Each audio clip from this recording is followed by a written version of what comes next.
তো আমরা গিয়েছিলাম গ্রামের বাড়িতে, আর আমাদের গ্রামের বাড়িতে একটা কামরাঙা গাছ আছে, তাতে এত পরিমাণ ফল হয় তোমরা না দেখলে বিশ্বাস করবে না।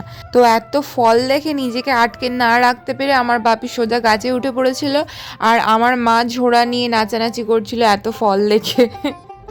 আর এ হচ্ছে আমার স্টুডেন্ট, তো ও দাঁড়িয়ে দাঁড়িয়ে দেখছিল যে দাদু কামরাঙা গাছে উঠে পড়েছে। তো আমিও জোর করছিলাম যে তুলে দেবো তোমায়, গাছে উঠে ফল পারবে? বলে না আমি পারবো না। তো গাছে তুলে দেবো কোথায়, সেই ভয়ে ও 4টে কামরাঙা নিয়ে পালিয়ে যাচ্ছিল।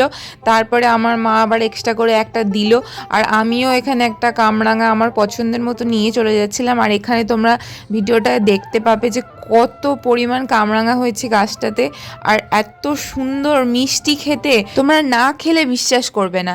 মানে লিটারেলি কোনো টক নেই আর পুরো মিষ্টি, আর সেই জন্যই কামরাঙাগুলো এমনি এমনি খাওয়া যায়, কোনো নুন বা মিষ্টি ছাড়া। আর আমরা এবার কামরাঙা খেতে খেতেই বাড়ির দিকে চললাম।